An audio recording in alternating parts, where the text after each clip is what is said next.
ritual to read to each other. If you don't know the kind of person that I am, and I don't know the kind of person you are, then a pattern that others made may prevail in the world. And following the wrong God home, we may lose our star. You know, if you don't know the kind of person I don't know, there's all kinds of things you could say. It'd probably be very simple. And his answer is very complicated. Then a pattern that others made may prevail in the world. If we don't know what kind of person each one of us is, and following the wrong God home, we may lose our star. For there's many a small betrayal in the mind, a shrug, that lets the fragile sequence break, sending with shouts the horrible errors of childhood storming out to play through the broken dike. Whew, you sum up a lot of developmental psychology right there. Sending with shouts the horrible errors of childhood, storming out to play through the broken dike. And as elephants parade holding each elephant's tail, if one wanders, the circus won't find the park.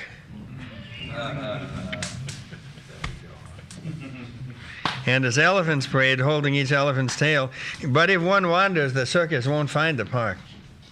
I call it cruel, and maybe the root of all cruelty, to know what occurs, but not recognize the fact. And so I appeal to a voice, to something shadowy, a remote, important region in all who talk.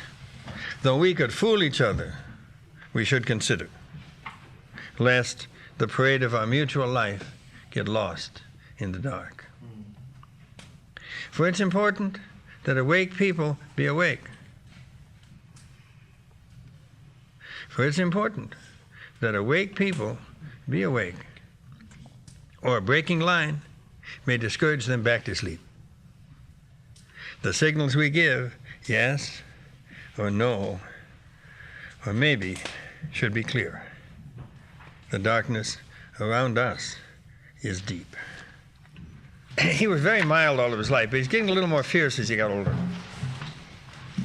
He's got this own called purifying the language of the tribe. When I raise my finger like this, it means I agree enthusiastically. When I point towards you, it means I like you.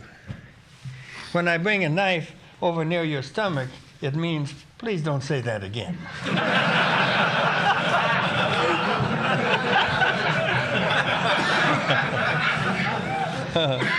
And he says, he's talking about people calling you up and asking you for a poetry reading. Yes means maybe. And maybe means no.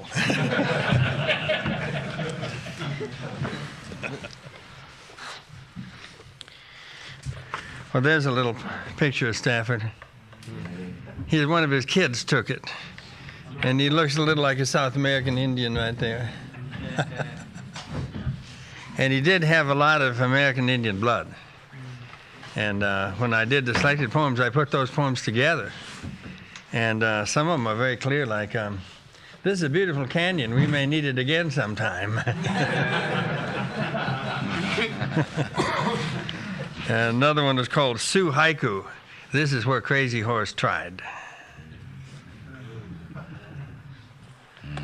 So he has maybe the most beautiful poem that's been written by a father for a daughter in this country. And it's called For Kit, age 7 at the beach. We would climb the highest dune. He's in one of these islands off the coast of Oregon, looking out at the ocean. We would climb the highest dune, from there to gaze and come down. The ocean was performing. We contributed our climb. Waves leapfrogged and came straight out of the storm.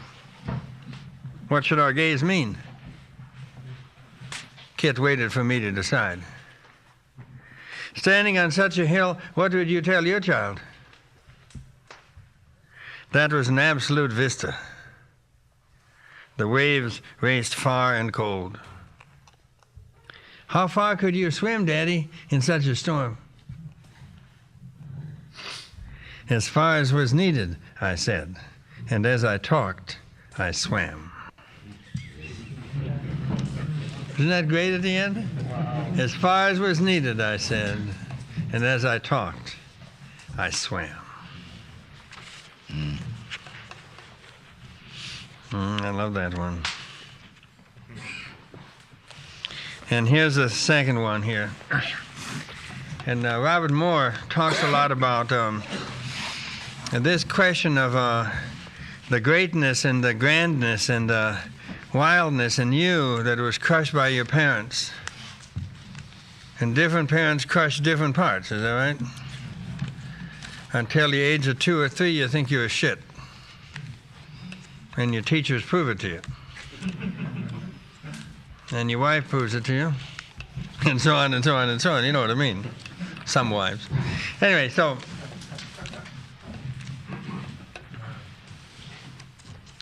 the question is what to do in that situation. Does it do any good to keep saying, yeah, you're right, I'm nothing? This is what Bill says. If you were exchanging the cradle and your real mother died without ever telling the story, then no one knows your name. And somewhere in the world, your father is lost and needs you. But you are far away. He can never find how true you are. That's so surprising. He can never find how true you are. How ready.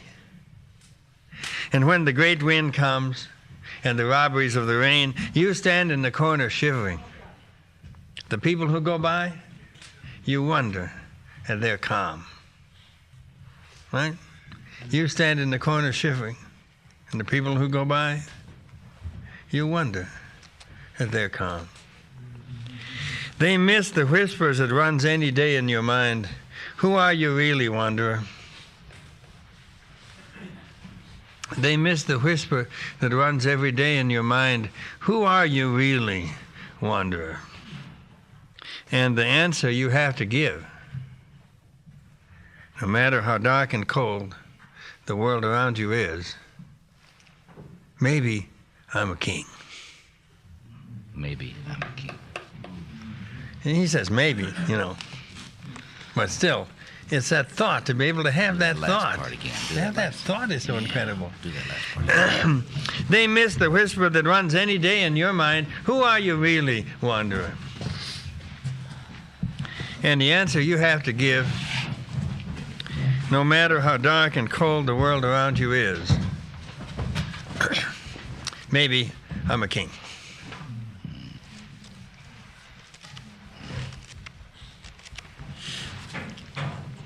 To me, what's so amazing about him is that he likes to talk to people who are awake. So you can talk in a low voice to people who are awake. Many others, and Ginsburg's one, I'm one, we like to shout to people who are asleep. You know? That's completely different. Completely different.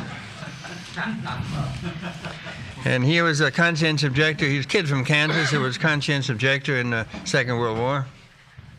I mean, I don't know, at 20 years old, he just said no to the whole thing. There was very few in America that did that. He went 4 years in the camps. And I said in the introduction, you know, the thing about Bill Stafford is that he made the correct decision early in his life. Many of us made the wrong decisions, and then we spent a long time thinking about that or brooding and correcting about that. I said he made a correct decision, saying no to that. And then the copywriter in New York got a hold of it, and she wrote on it, made the correct decision for him. And I wrote on the copy, bullshit. Put it back the way it was. So it was a correct decision, period.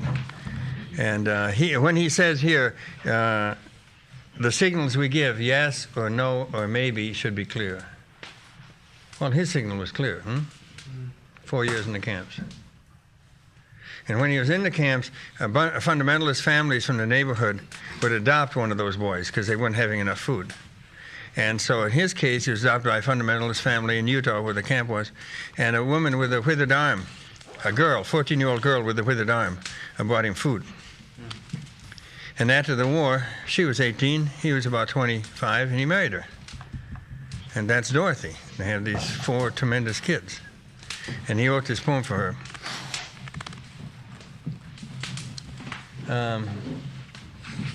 In colors, I prefer tan and brown.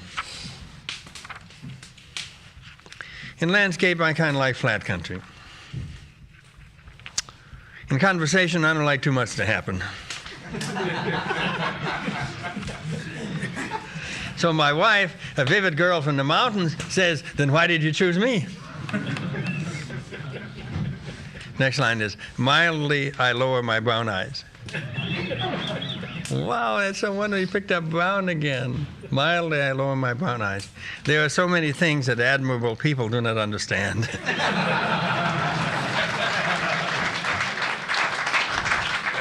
So I would like to just close this circle that I started mentioning Bill Stafford. I'll do the little poem I wrote for him. Poem for Bill Stafford being gone. Well, water goes down the Montana gullies. I'll just go around this rock and think about it later. That is what you said. So the spirit moves and is gone. You haven't come back yet. Sometimes my father sat up after he died and he was here again. But I think that you were born before my father. And the feet they made then were lighter. You brushed the rocks with a feather. You brushed the rock with a feather. It seems all right to hold on to the rock if the current is strong. I won't say my father did that, but I won't say he didn't either. I was watching you both. I won't say my father did that, but I won't say he didn't either. I was watching you both. Now I feel how strong the current is. And I see stones below the water hurry towards me.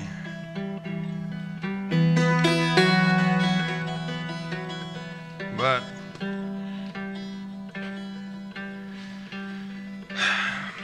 if we have put affection in the water movers,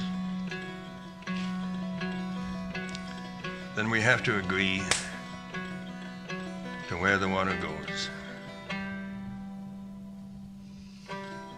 If we have put, I haven't quite finished it, but it's if we have put affection in the water, and that kind of water moving, then we don't have any choice. We have to agree to where the water